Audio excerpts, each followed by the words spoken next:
and he's running sideways. His butt's kind of over this way, and he's on all fours.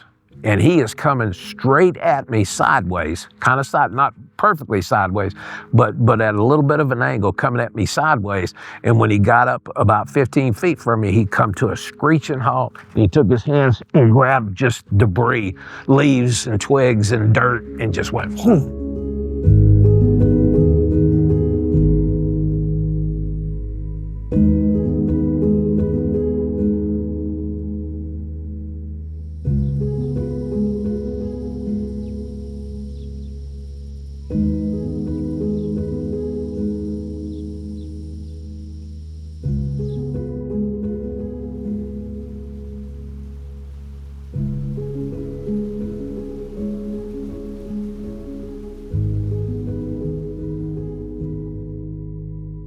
My name's Dave Rogers. I live in Malvern, Arkansas, and I had my first encounter at the age of 12 back in 1974. To me, it wasn't a pleasant encounter, but it wasn't a physical encounter. It was just, he was there, scared the crap out of me, but there was a lot of that. It wasn't an aggressive encounter that I've had, but there was a lot that built up to the encounter. About a year and a half before I had my actual first sighting, I talked to my dad about it, talked to my grandpa about it. My grandpa called it a haint. Dad said it was a bear, and it wasn't until I found my first print that was 14 inches long, but it only had 3 toes, that he said, "This ain't a bear. Don't come back down here no more." But that was my favorite squirrel hunting spot, my favorite fishing spot. And I knew if I went down there, Daddy'd tear my butt up. So I would have to go out of the house, go up the Ouachita River, and then circle around, come back down to the Saginaw Eddy Bottoms to where my fishing hole was, to where I wouldn't get caught. But I did get caught after I had my sighting. But there was as a kid, I hunted and fished and trapped. I loved to hunt, loved to fish. And I ran about, 12 traps in a trap line and did real good with that. I'd sell the pelts and stuff like that to buy bullets, fishing gear, and whatnot like that. So there was a lot that led up to this encounter, and I didn't know what a whoop was. I didn't know what a tree break was, tree structure. I didn't know any of this. All I knew is this place that I've been hunting for the last 4 or 5 years, all of a sudden turned upside down. It would be like I would go in there, and then all of a sudden the woods would just shut up. It'd just turn off like a light switch. That quick. It would just silence, and then you'd have that. It would give me an eerie feeling. The hair on my arms would stand up, back of my neck would stare up, and then my breathing would get a little bit faster, my heart would start beating, and I'm kind of like looking around, 12-year-old kid, I ain't never experienced anything like that. So one winter, the last winter before I had my encounter, I was running my trap lines, and Grandpa taught me take and catch like perch and small fish, cut them up, put them in a mason jar, screw the lid on it, and then throw it off in the dirt for over, buried about a foot deep, and then you picked it up in the spring, or in the fall, excuse me. In the fall, and you would only, it's a glass jar, so you only toted it once, because I broke one of these and I stunk to the high heavens. It's that throw up type stuff, but it caught a lot of animals for me. So I would stick them in logs or in a tree fork or something like that, or I'd dig a little hole, cover it up, because I didn't want to tote it back and forth. And then all of a sudden my bait mason jars started coming up missing, and then there would be some there wouldn't be nothing in it, and the lids weren't screwed off, but it looked like they were pried off. And I took some of those lids to my dad. I said, "Look," he said, "Well, that's a bear prying them off, son." I said, "Dad, there's no teeth marks in this thing. And a bear ain't gonna." I don't see him holding a jar in his hand and ripping the lid off. No teeth marks, no nothing like that. And he's still telling me a bear. And back then in South Central Arkansas, there was no bears. Now we have some now, but there wasn't, any bears back then. And it wasn't until, like I said, I found that first footprint, took him down there, and he told me, don't ever come down here no more. And so I wasn't giving up my fishing hoe. So that leads me up to my encounter. It was spring squirrel season. We used to have spring squirrel season here in Arkansas. And I would count the days down on the calendar because I loved to squirrel hunt. So I grabbed my single shot 22. I had my Zebco 33 rod and reel in my tackle box, which had little sinkers, a couple of little lures in it and stuff, basic stuff. And so I started heading to the woods. And I remember, the fog was across the pasture that morning, because you had to go across a real long pasture and then go through a barbed wire fence before you hit the woods. And then there was a spring-fed creek that come in, and when it would drop into the bayou back there, because it wasn't actually the Ouachita River, but when the Ouachita River would come up, all the water would come up in the bayou where that spring creek went in there. Man, you can catch some good perch, about hand size. You used to be able to get some big fat ones back then, and they were good eating too. But as I was crossing that pasture heading to that place, I remember it being foggy, and I remember having a not so good feeling that morning. And I couldn't put my thumb on it. There was just something off, as I'm going across there, and I'm thinking in my mind, maybe I just need to go back to the house. I don't know, so I kept pressing in. And I got to where the barbed wire fence is, and there's no squirrel bark yet. Usually squirrels would be barking at me halfway across that pasture. The closer I get, the more they'd block, and if I could get a shot at them, I'd go ahead and take them out. But when I got to the fence, nothing. I mean, the woods were just quiet. No birds chirping, no crickets, no squirrels barking. I'm kind of like, well, that's kind of odd, Now, I've had it go quiet before, but this was like silent, pin drop stuff. Now, I'm kind of sitting there. I'm starting to get nervous, and I went ahead and crawled through the barbed wire fence. And I started slipping in next to that spring-fed creek and started slipping in by it. Now, 2 weeks earlier, there was what my grandpa calls a cyclone, but it was a tornado come through there, and it blowed a lot of trees over. So there was a bunch of trees that blowed over that creek. So I had to zigzag. Usually I just go down the bank, come up like this, and I just go right down the bank of that creek till I got down to where it emptied into the Ouachita River. And all these trees are blowed down. I got halfway to the spot, and I just kind of leaned up against a pine tree. Now, back then we killed hogs, so we would cook down the lard and make cracklings, and then we'd cook the pork skins ourselves in big old black pots. We were just poor farm boys, is what we were, a poor farm family. And so I grabbed a bunch of that off the on the deep freeze. We had 5-gallon buckets full of them, and then usually I'd fill my pockets with that. Grabbed a couple of biscuits off the stove after breakfast when I headed out. When I got about halfway, it was definitely quiet. I'm kind of, getting kind of antsy a little bit. So I said, well, let's just sit here by the tree. I pulled some cracklings out of my pocket, put in that biscuit, and I'm eating my biscuit, and I'm looking around. I'm like, I know something's not right, and I can't put my finger on it just yet.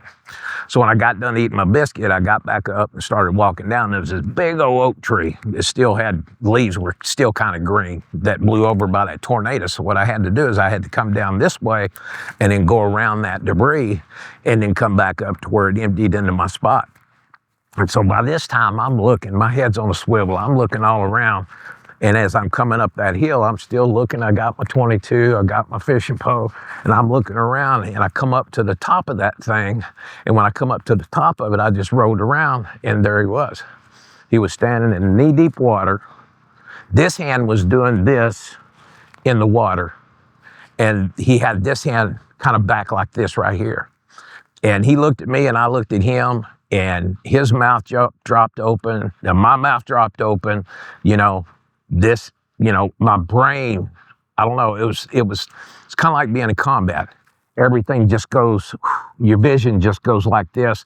Everything goes quiet in your hearing and stuff, and you're just focused in on the threat. And he's sitting there looking at me, I'm looking at him. Now, it looked like he smiled at me, but he was clicking his teeth is what he was doing. And he had big teeth, looked like horse teeth. He didn't have no canines. Now, I've seen some with canines, but he didn't have any canines. There's just big block teeth. And then, you know how horse teeth up toward the gums, it's all brown and yucky and stuff. His teeth were just like that. Now, he's standing there in probably knee-deep water. I'm eye level with him. So I would estimate he was probably somewhere 7.5, 8 feet tall. And we're sitting here looking at each other, and my brain is screaming at me to run, but my body would not move. Now, I don't know. I know what infrasound is now, and I've been hit by that 2 or 3 times in the last 52 years chasing these things, and it's not fun sometimes. So I'm frozen. I'm petrified in it, and it's you know, it's fear. You know, I've been in gun battle after gun battle, and nothing compared to this creature looking at me. Now, he wasn't as your average Bigfoot. He wasn't big and blocky. He was muscled, but he was more of a slender type.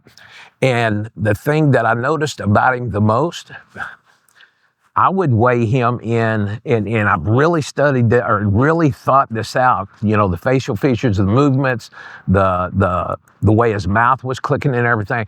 He looked to me like a feral human.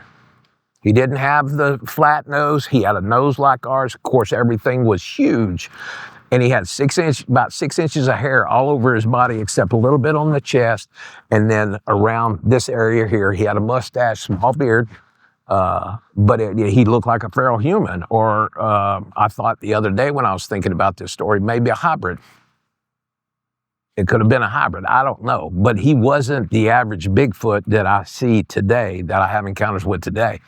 And so we're sitting there having that standoff, which seemed like it took, you know, forever, but I'm sure it was just a few short seconds. Everything just kind of goes slow mode at this point. And then he takes a big breath and screams. Now, I don't know if you've ever seen a cartoon, the old cartoons, when somebody would scream at a little character and his hair's going like this. That scream went through my body. It vibrated everything inside. I almost lost my breath when he screamed because everything in my body shook. I mean, my lungs were shaking. Of course, my bladder was shaking, and it just went ahead and did its thing. So when he screamed, I leaked my britches. I mean, just that simple. And that's getting pretty honest. But it wasn't until once he stopped screaming and we still sitting there looking at each other, he took this hand back like this and he scooped up. His hand was lower than his knee, because when he scooped up that water and did this and splashed that water in my face, then that's when everything come back into focus. When that cold water hit my face, that's when I exited stage left. So I took off tearing through the woods. Instead of going around the tree I went through it. I mean, I'm going through branches, I'm tripping, everything. I had my 22 in my hand, but didn't even know it. I dropped my tackle box and my lures. My tackle box and my fishing pole, didn't even know I didn't have it in my hand. I tore through the briars and everything, dove through the barbed wire fence, ran as fast as I could across that field. And when I got around to the back door, I just collapsed and just fell. And I'm sitting there, you know, the wind's knocked out of me. And my grandpa was coming in. He had a couple of milk buckets because he was milking the cows that morning. And he said, "Boy, what's wrong with you?" I said, There's a monster in them woods." And he said, "Boy, I told you there was a haint down there. Don't go back down there in that woods. That haint will run off with you and we'll never see you again." So that was my first encounter. So it was pretty intense, and I've had some pretty intense ones, but I'll never forget that first encounter. I mean, it was wild. It was wild. And the biggest thing about that encounter was the way the thing looked. He looked like a basketball player, but a little bit more. He was a slender. He wasn't, I mean, he still had big muscle tone and stuff like that.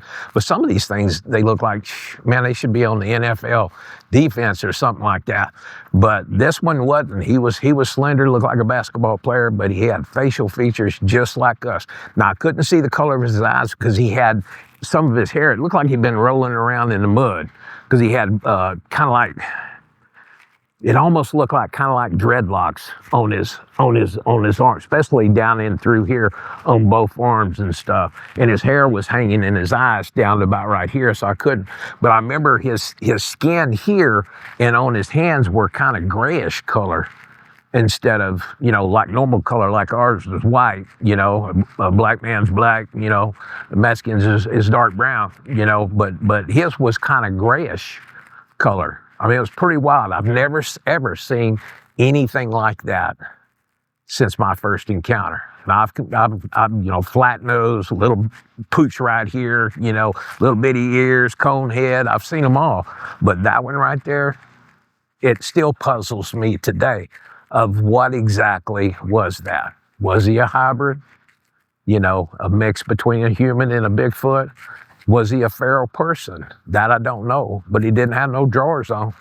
I know that, but it was crazy. Grandpa shared stories with me after that, after my first encounter. And he said, "Come here, boy, I'm going to tell you, we went in the house." Now, I had to face my dad when I got home. You know, I did get my butt tore up, but because I left my tackle box and my reeling rod down there. You know, I ran all the way home with that 22 in my hand and never realized it was in my hand. But you might as well throw it at him because it wouldn't have done any good, you know. So Dad had to go back. I had to confront Dad, and because I had to go back down there and get my tackle. I wasn't giving up my tackle box and my reeling rod. Now, when we got back down there, when Dad took me down there, after he whooped my butt, but after we got down there, the tackle box had been open, and some of the lures were missing, and stuff was scattered about. The fishing pole was still laying there, you know. And then when we kind of walked down to where the water was and looked on the other side, and you could see them 14-inch tracks with them 3 toes go up over the bank. Of course, you know, back then, you know, the Dad had the brand new Polaroid camera. You know, you push it and the film come out, and I knew I couldn't took that down there because he'd have really heated up my backside over that. But you know, we didn't know anything about, you know, casting tracks or anything like that. But Grandpa started sharing me stories. He was one story he told me, it was real fascinating.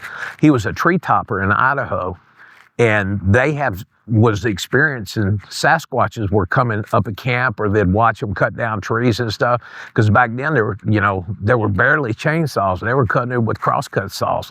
And my grandpa, being as thin and lanky as he was, they sent him up in the top of a tree, which was the most dangerous, you know, part of logging back then, was the tree toppers. So he'd go up and drop that, and he said, "I'd see him walking in the woods watching us and stuff." But one guy in his camp shot at one. Now, I don't know, he never did say if he hit it or not, but he definitely, Grandpa knew that he had shot at one. And he, you know, and then when night came, them Sasquatches come in, and they totally ripped the camp up, destroyed the camp. The only person that got hurt, he didn't get killed, but the only person that got hurt was the guy that pulled the trigger.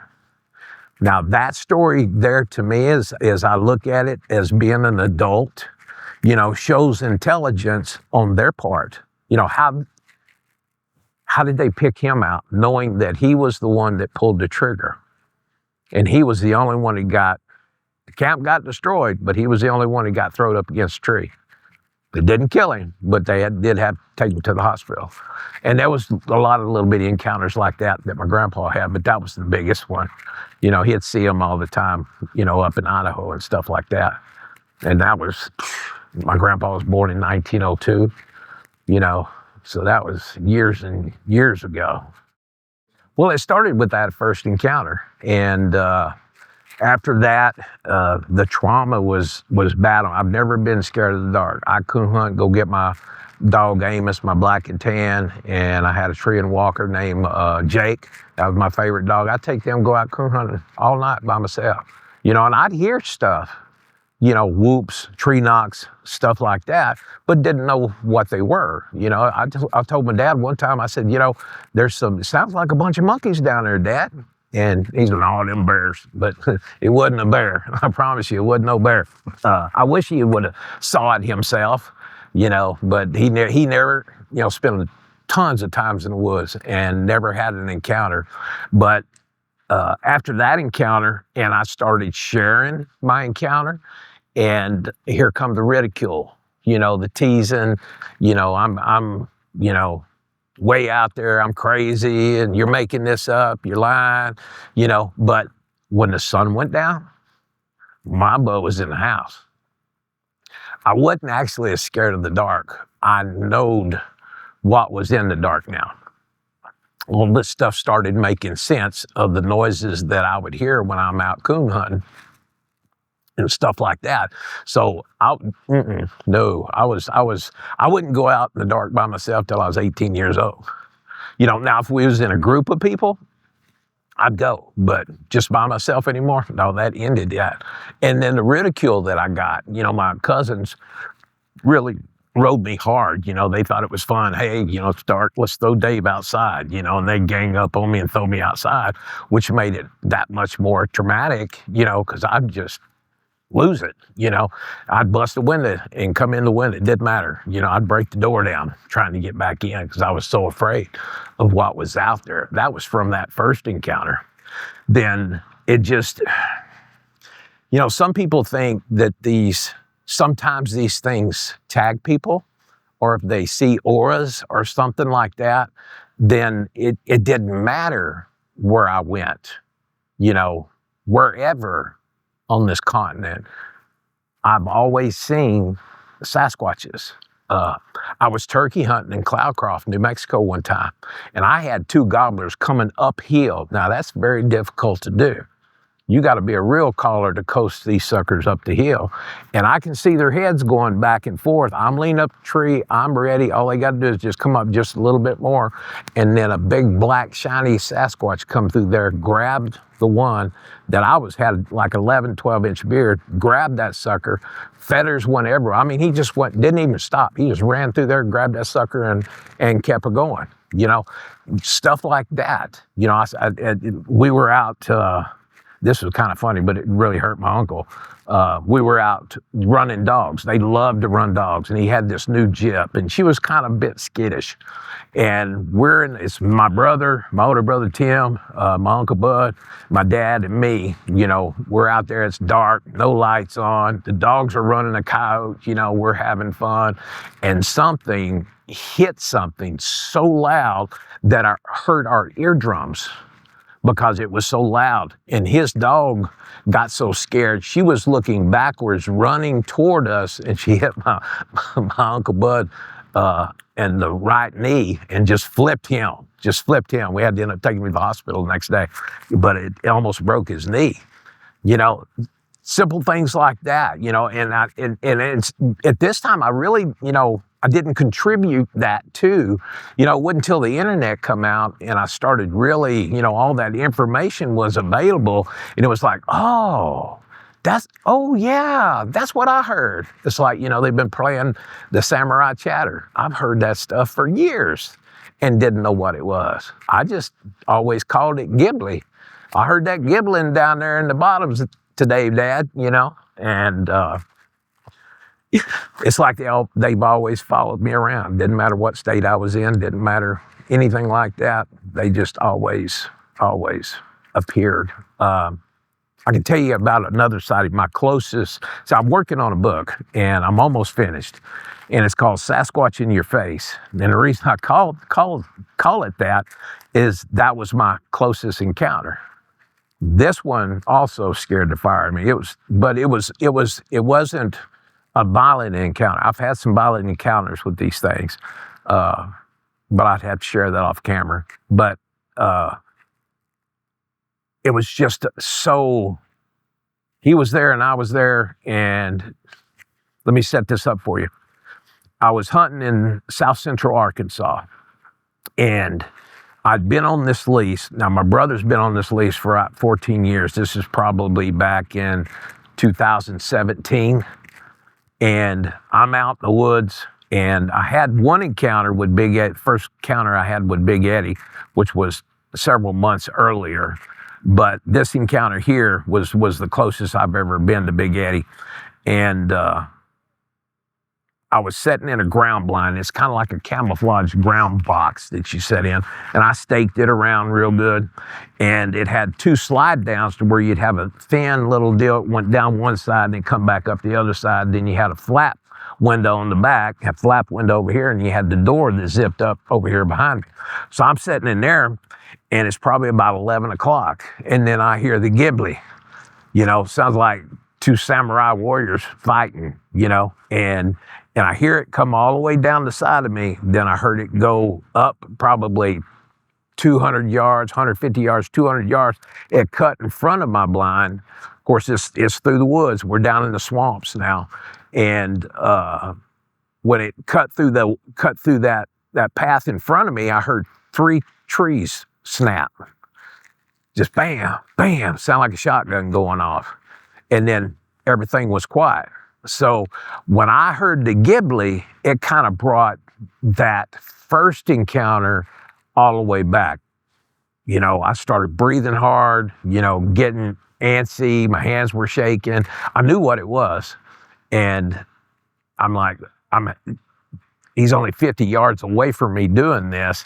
And so I ended up getting boogered up. And I ended up leaving before the sun went down, and got on my 4-wheeler, hauled butt up out of there. And then about 2 days later, I went back down there, and I told my wife that I was married to at the time, I told her, I said, I'm going to go on a walkabout. If I ain't back, if you don't hear from me 2 hours, call the posse down. This is where I'm going to be. She says, you're going looking for that thing, ain't you? And I said, well, heck yeah, I'm going to go look for it. So I went back there, and I followed the trackway where he went. Only saw one track. Of course, the ground here in Arkansas is extremely hard. I saw one track to where there's a little bayou comes through there, and there was one track in the middle, and I'm sitting there looking at it. I could see it, physically. And I'm looking at this track, and I got to get down there and take a closer look, measure this track. And as I was going down there, all the hair stood up on my arms and my neck, and I had that overwhelming sense of dread. And I stopped, and I just kind of started observing around me. I'm like, this is an ambush spot. It's kind of like this spot right here. Man, it made me real nervous coming in here because, everybody's like, oh, look at how pretty it is. And I'm like, they put us in an ambush spot. And I mean, it's a great place down here, but they put us in an ambush spot and they expect us to not have any way to retreat, not unless they come get you. It makes me very nervous. I went and found that one track, so I backed off and I zoomed in on my iPhone, took a picture of it, and then I went on down and then followed the trackway coming. And when I come up this, and I got pictures on my iPhone about this, there was 3 trees that were about that big around and about 13 foot in the air. They were just snapped clean. And the tops were laid over the trail that I usually come in on. So I was thinking, well, maybe he really don't want me down here. But I continued to hunt down there until this next encounter with him. And it was probably 2 weeks later, was the chance when I got to go back down there, because this is on my hunting lease. So and I'm at the beaver pond, and I went back down there, but the storms were coming in. I was watching the weather real tight.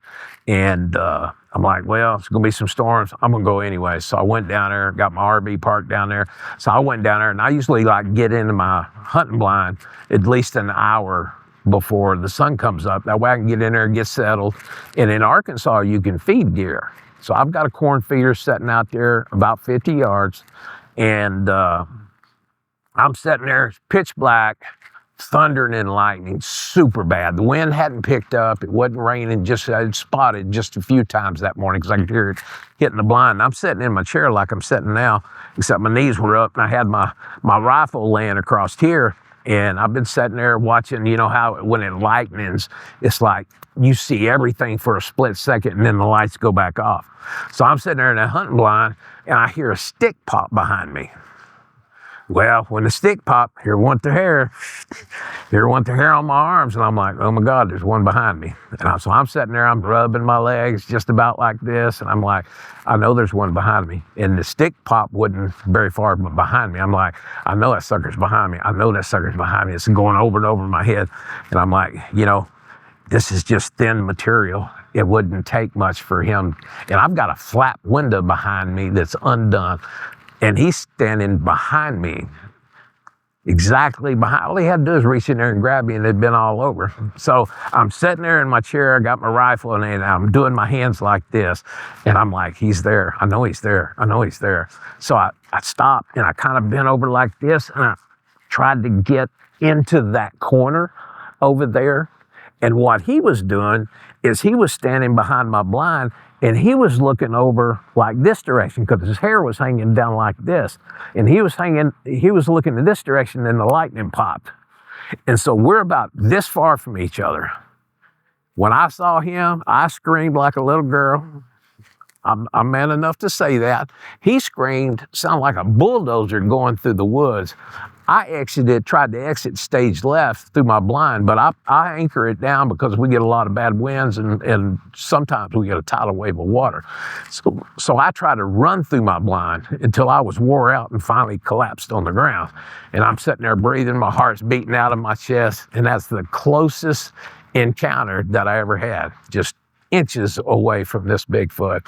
And it was wild. Found tracks, broken limbs and stuff as he went through the woods and stuff, because it's real thick wooded right there behind me. And that one scared the fire out of me too. That was just like that first encounter. That's the two most intense encounters that I've had, except, a bluff charge. And that was crazy too. And it was Big Eddie that bluff charged me. Never had any problem with this Bigfoot. He's always been pretty docile. I've got some stuff down there on my table down there, some arrowheads that he left me. He loves Butterfingers, but you got to take them out of the package for some reason. You can leave crackers in the package, cookies in the package. He'll open them up and eat them. There's 5 of them down there, or was, until that big 15-foot wall of water come through there, and I hadn't seen them down there since. But he loves Butterfingers. Take them out of the package. And so he's left me a club on my gifting spot, and what we call an Indian tree. In other words, it comes up and generally goes this way and then comes back up. There's a lot of those here in Arkansas, so I've got a little gifting spot there that I leave him apples, oranges. He won't eat bananas. They don't like bananas, go figure. But it's crazy. Love peanut butter. Man, they'll eat the fire out of peanut butter.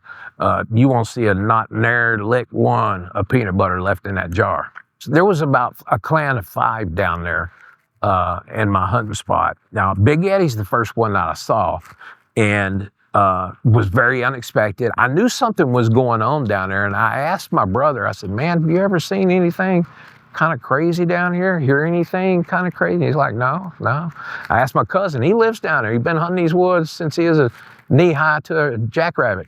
And no, we ain't never, But I get out there, and all of a sudden, I'm starting to see all these signs. I'm starting to see tree breaks, tree structures, and I've got a beautiful teepee that I've got on my phone. I can show you. It's pretty cool.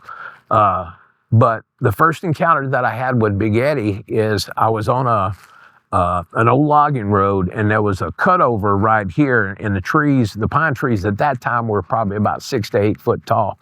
And then it was solid woods back this way.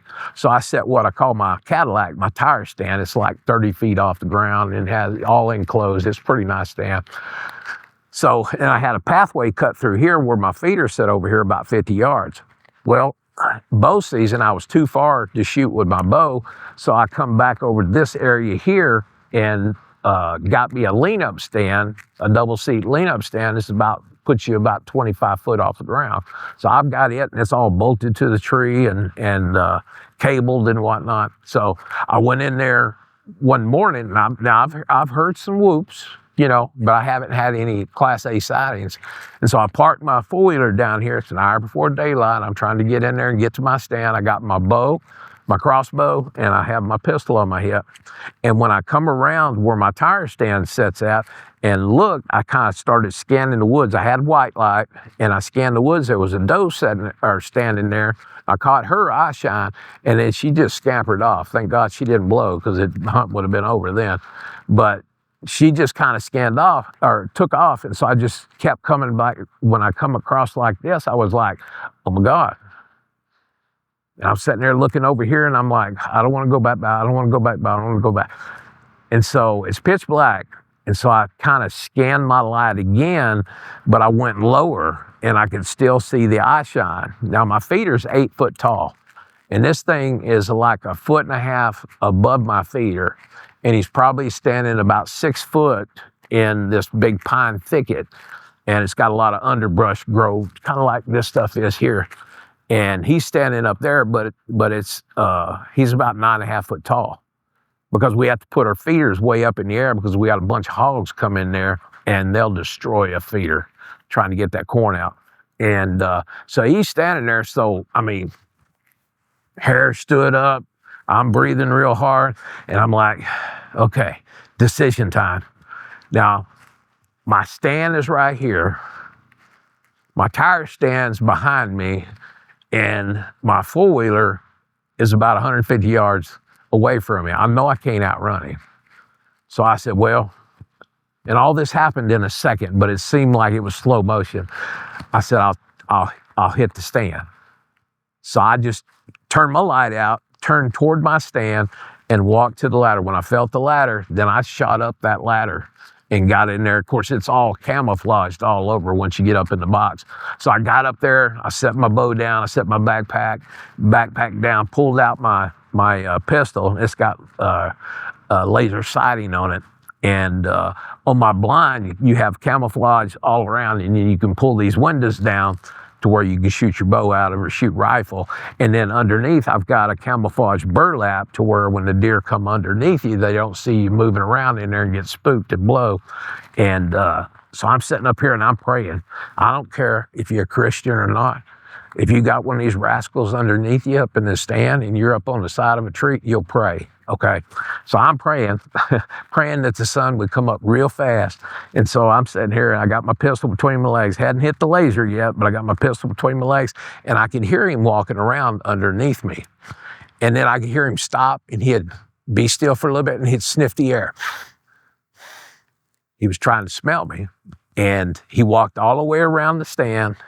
And then when he come back, I don't know if he popped the ladder, bumped into the ladder, or whatever he did. I'm in there interceding, even praying in tongues, because I'm a Christian. And but when he bumped that ladder, I was like, this is it. He's going to yank me off this tree. And I'm sitting up there and I'm just sweating. I mean, sweat is really coming down my brow. And I'm sitting there, God, make this thing go away. Make the sun come up. Come on, come on, come on. Something's got to happen. And then there's a thin wire that wraps around the tree and goes to the ladder on the stand, and it's like tight as a banjo string. Now, I don't know if he hit it with his finger or just did this. When he did that, and that thing went off like a banjo string, I nearly come out of that sucker. I'm gonna take my own chances. I almost bailed out of that stand, but I held my ground, and I've got my pistol between my legs, and I'm praying, God, don't let this thing yank me off this tree, and I'll be a Bigfoot Happy Meal. And I'm praying, and as the sun, he stood down there. You can hear him smell every once in a while. You can hear him walk around. And then as the sun started coming up, he just kind of just drifted off. And when he got to where I couldn't hear him anymore, of course, it's starting to get, you can see, it's kind of like dust, or, you know, you can't see perfect, but there's enough light you kind of, okay, there's trees here. So I come down the stand, and then, of course, I'm in a pine thicket, so I'm looking for tracks, but you got so many pine needles on the ground, there's no tracks. You know, and Arkansas ground is extremely hard. So that was the first time, my first encounter with Big Eddie. And he was the one that I encountered the most.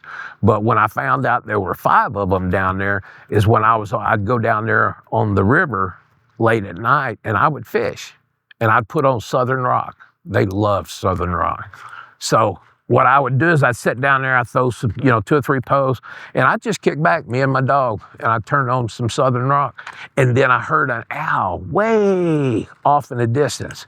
And it's like, that's pretty close, but that's no owl. And then all of a sudden, probably 100 yards behind me, one hit behind me. And I'm thinking, they're talking to each other. And so I'm just sitting there, and then all of a sudden my dog alerted. And she was so good. Beautiful German Shepherd, smart. she would always tell me exactly where the Bigfoots were. Every time she'd point them out for me. And she starts in a low growl. And when they would get too close, she would come in and lean up against me. And so she's leaning up against me, and I hear one back here. So I come up with I do red lights now because it don't hurt their eyes and they won't retreat. Most people use the bright white lights, and when that hits, it hurts their eyes. And I find that they'll retreat. But red lights, a good red light, they'll stand there and watch you for a long time. But I never hit them in the eyes. I always go scan about chest or waist high. You can still see the eye shine and know that they're there. So then I've got another owl over here, and I've got one over here. Now I'm the river's down, so I'm down in the bottom of the river, and there's about a 15-foot embankment here and a 15-foot embankment here. Now I'm on this big gravel bar, and the river's running down over here on this side here, and I'm sitting here in this little pocket here fishing. And I've got all these owls calling all around me, but they're not up in trees, and the first eye shine I caught was probably maybe 150 yards this way on top of the bank. It was the first eye shine I got. And then you can hear them calling to each other, but they only used owl sounds. Then the one behind me whistled, and I was like, oh yeah, we got it now. And he come in too close. My dog, the hair on her, from her nose to the tip of her tail stuck up. And he grabbed a tree. One of them, I don't know if it's Big Eddie or not, grabbed a tree about that big around and shook it like a bush. The whole tree was doing this number here. He was like, whoo! Did like that. And then my dog, she lost it, rah, rah, rah, rah, rah. And I'm like, calm down. He said, he's up there. He's not doing us any mind. And then before you know it, I'm showing eye shine. I've got 3 over here, 1 over here, and 1 over here wagging a tree like it's just a tree limb. Man, I sat there for a long time, just sitting there fishing, and they're just sitting there observing me. That's when I knew that there was a whole clan down there. So that was the first time I'd seen 5 of them down there at once. I always see Big Eddie. That was the only one I usually always saw. And the only aggression he showed one time is he come plowing out of a thicket. Now I've got nothing but a 7mm Magnum, and he come plowing out of the thicket and covered 80 yards just like that. And have you ever seen, the best way I can describe it, have you ever seen a gorilla in the zoo charge the glass and hit the glass? It looked like that. Now he's growling and grunting, and he's running sideways. His butt's kind of over this way, and he's on all fours. And he is coming straight at me sideways, kind of not perfectly sideways, but at a little bit of an angle, coming at me sideways. And when he got up about 15 feet from me, he come to a screeching halt. And he took his hands and grabbed just debris, leaves and twigs and dirt, and just went whoo, like that. It just covered me. And I stood my ground. But I talked to a researcher, a friend of mine, Lowell Lungsford. He's one of the ones that saw the original fat monster. And he told me, I said, I got one down here. It's a little grouchy sometimes. And he said, always stand your ground. Always stand your ground, Dave. He said, because if you run, you're going to trigger that predator instinct, and they're going to chase you, and it's going to be bad. So I stood my ground when he was coming across there. Of course, it was just like that, and he was on me. There wasn't nothing I could do. I would have better got turned around to run.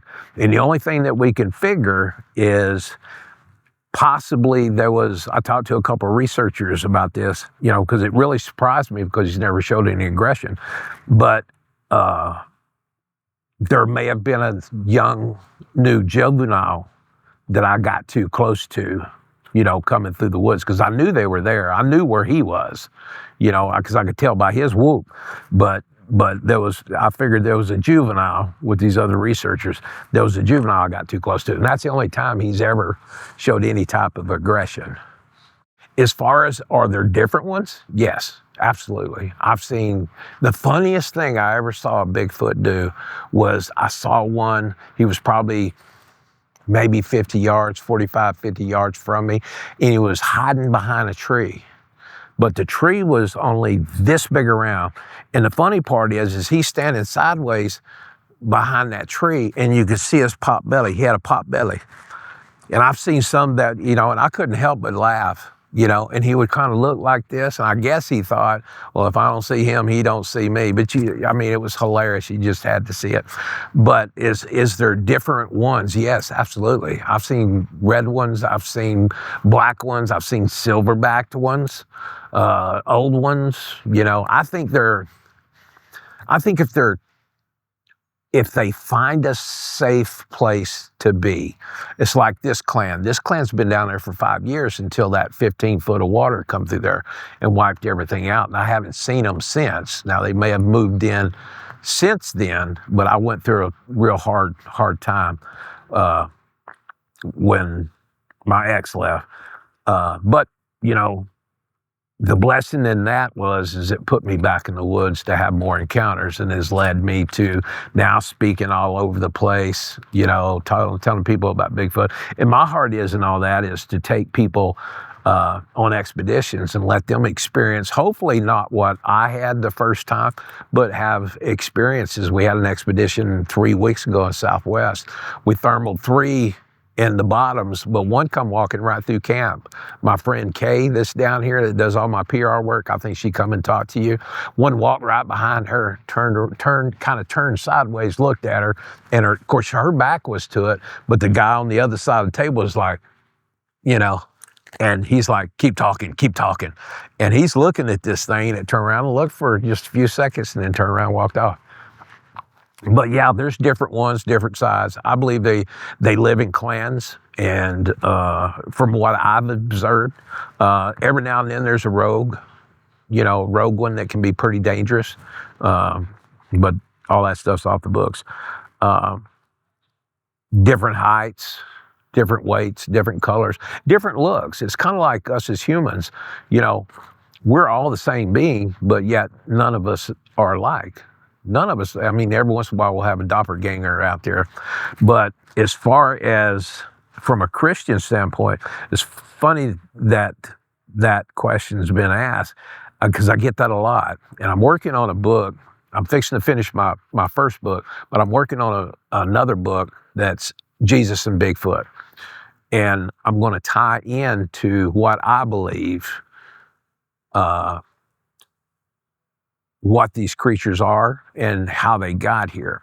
But I will say this, okay? My God created everything. We have infinite universes that mankind has never even seen. The awe of just all that. So if my God created all that, these things being here, whether they were planted here or whether they've been here all along. Now, see, I've studied my Bible and gone outside the Bible to see what's in the Bible. And Adam and Eve were here in the garden, but there was a lot going on outside the garden. And I'll just stop there. You'll have to get the book when it comes out.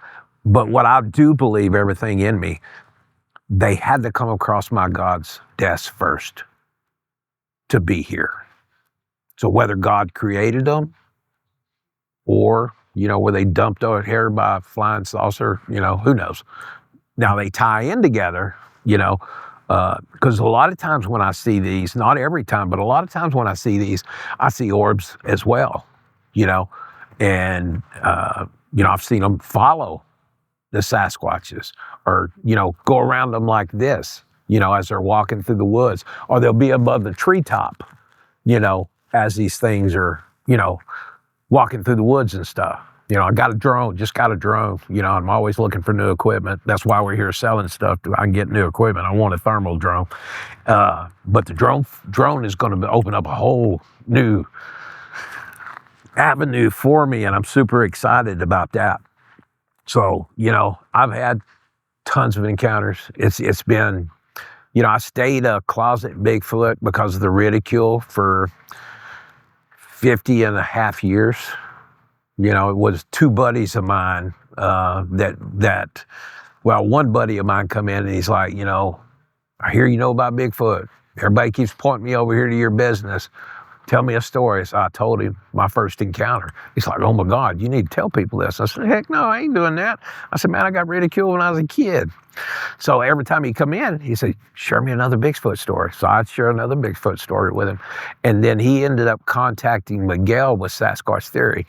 So Miguel calls me and he's like, hey dude, I've heard a lot about you. I need to get you on my channel. And I said, absolutely not, Miguel. So I had these two, and Miguel stayed on me pretty hard. So I finally agreed to a phone interview with Miguel at Sasquatch Theory, and it ended up being 2 hours and 9 minutes. And then this year I went up to Missouri and had a sit down with him just like we're doing here.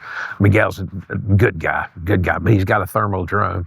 He should have bought me one, but that's neither here nor there, Miguel. But I have had tons of encounters, and I've enjoyed every one of them. And it's finally, by sharing with Miguel, it was kind of like a weight was lifted off me, because I could finally, come clean about all these beautiful encounters. Some not so beautiful, but a lot of beautiful encounters. These creatures are so graceful in the woods, to be as big as they are and heavy as they are, but yet when they walk through the woods, they're absolutely silent, and sometimes it just looks like they're just kind of floating through the woods. It's just beautiful. It's just beautiful to watch some of these with their young, and how they'll. I seen a female one time put her young behind her. When they saw me, that's confident thinking. That's protection, just like I would do. That is, I mean, just to interact with them and watch them, and them not, automatically retreat. But it took me a long time to get to where, I could get close to this clan. You can reach us at AKA Sasquatch, at outlook.com, AKA Sasquatch on Facebook, YouTube, all the channels, but that's how you can get it. Now I've just finished up with a spring expedition in Southwest Arkansas. Now, when I was in Ozarks and I had 10 of them around, that's a real hot spot. So I'm thinking about either that spot, but I had a customer or a friend of mine come in. He was a customer first, and then he turned up to be a good friend. We always talk guns, but he had recently bought a property not too far from here. And he's had it for about 2 years. And him and his neighbors, he said, has had over 400 sightings since the last 2 years that he's been there. He said, I got tracks covering up the ground. He said, man, you need to come up and check this out. So I'm like, yes. So I'm going to be up in his area in a couple of weeks and stay up there 4 or 5 days and see what I can find. So the fall expedition will either be in the Ozark, Arkansas, or it'll be, in this new place, which I'll announce that a little bit later. But you can like the channels. I tell people, if you'll send me your name, address, phone number, and email, we don't do no spamming or nothing like that. It's all private, and I'll get them in the loop of where I'm going to be, where I'm going to be speaking at. We do have the Sasquatch in Your Face coming out probably in the next 30, maybe a month and a half. I'm going to wrap that one up, and then I'm super excited about my Jesus and Bigfoot, how that's going to all turn out and stuff. And there'll be a lot of my testimony within that and how, they mix.